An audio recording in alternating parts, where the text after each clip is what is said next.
Tadi Ustadz mengatakan bahwa 1 rupiah uang haram bisa membuat cerai pasangan suami istri. Memang benar Ustadz, suamiku selalu memarkup nilai proyek yang sudah diamanahkan seseorang kepada suamiku. Tapi hati suamiku tertutup, dia bilang halal. Bagaimana cara meyakinkan bahwa membuat nilai proyek lebih adalah haram? Akibat uang haram tersebut banyak. Belum dikaruniai anak pertama. Yang kedua, doa tidak dikabulkan. Yang ketiga, selalu ribut antara suami istri. Yang keempat, hati menjadi tidak tenang. Yang kelima, malas beribadah. Ya. Di sini pertanyaannya apa ini tadi? Berarti bagaimana cara mengingatkan dia ya kalau markup itu adalah uang yang haram? Saya yakin subhanallah semua perbuatan dosa teman-teman sekalian di dalam jiwa orang yang melakukannya ada kata hati nuraninya itu tidak benar. Ada pasti. Dia mau mengambil sesuatu, hatinya pasti mengatakan itu tidak benar. Menahannya. Tapi dianya digoda oleh syaitan sehingga terkuasai. Harus dia bahasakan, dijelaskan kalau itu haram. Berikan contoh kalau emang lebih jelas begini. Kalau seandainya dibalik, bilang sama suami, kalau kamu misalnya atau anda atau apalah dipanggil nama dia, menjadi pemilik perusahaan, lalu ada pegawai seperti anda posisinya, mau memarkup harga, memanipulasi data, mau nggak kira-kira kalau pegawainya gituin? Ini seperti retorika yang Nabi SAW gunakan kan pada saat seorang anak muda minta berzina. Kata Nabi, kau ridho nggak kalau ibumu dizinai? Enggak. Saudarimu? Enggak. Anakmu? Enggak. Lalu kenapa kau ridho menzinai saudarinya, ibunya, istrinya orang lain? Tidak mungkin. Maka retorika bisa disampaikan, insya Allah mudah-mudahan sambil kita doakan kepada dia. Jadi nggak boleh memang. Lemparkan pertanyaan lain juga misalnya selain kalau kamu jadi pemimpin perusahaan dan dikhianati oleh bawahanmu, mau nggak kira-kira? Ya. Juga bisa dikatakan untuk mengetahui ini benar atau tidak. Kalau seandainya pimpinan kamu mengetahui kamu melakukan ini, kira-kira dipecat atau dipertahankan?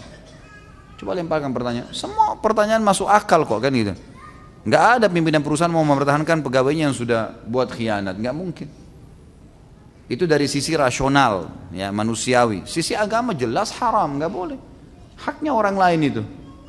Anda pakai logo perusahaan, pakai baju perusahaan, namanya terdaftar di perusahaan tersebut, punya daftar gaji di situ, punya meja kerja, jelas tidak boleh sama sekali mengambil apapun yang berhubungan dengan haknya perusahaan, tidak boleh. Sampai pernah saya jelaskan teman-teman sekalian, haram hukumnya antum memakai pulpen yang dikasih oleh perusahaan untuk kerja, dipakai untuk kebutuhan yang lain, tidak boleh. Kecuali perusahaan izinkan, nggak boleh sama sekali. Harus hati-hati nih. Mana yang hak antum pribadi, hak antum pribadi. Dikasih HP oleh perusahaan ini ya, untuk kerja, jangan pakai yang lain. Beli HP sendiri untuk kita pakai. Itu untuk pekerjaan. Kalau mau ini namanya muru'ah ini, pertanyaan yang tadi sebelumnya. Ini sama menjaga hubungan dengan Allah Subhanahu wa taala. Enggak boleh memang. Dititipin uang, jangan dipakai. Memang untuk itu ya sudah, untuk itu amanah. Dari situ udah tingkat amanah kita. Jaga atau enggak gitu. Enggak boleh dipakai, pakai dulu deh, nanti baru diganti akhir bulan, enggak bisa. Harus dijaga ini, kan gitu. Jadi ditanyakan kepada dia, tentu saja. Dan ini efek-efek ini masih kecil, ini masih banyak yang lain, banyak. Bisa suami istri cerai, saya bilang bisa menjadi penyebab. Uang haram bisa menjadi penyebab ributnya suami istri, penyakit yang berat, banyak sekali masalah, banyak. Orang beli mobil karena uang haram, 1-2 hari dia bangga, seminggu dia bangga, mobilnya, orang bangga, puji dia. Lihat setelah sebulan, lihat setelah 6 bulan, masalah, pasti masalah. Gak ada yang haram itu gak masalah. Bukankah orang sudah banyak kebongkar, di Indonesia ini contohnya, begitu mengumpulin beli rumah mewah dari uang haram, beli mobil mewah, beli gini, subhanallah di akhir hidupnya ketahuan, diekspos di media, disita oleh pemerintah, dipermalukan, keluarganya jadi terbengkalai, anak-anaknya berhenti sekolah, dia di penjara, namanya rusak. Untuk apa? Untuk apa?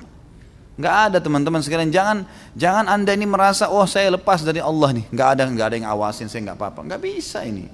Harus paham masalah itu, nggak boleh sama sekali.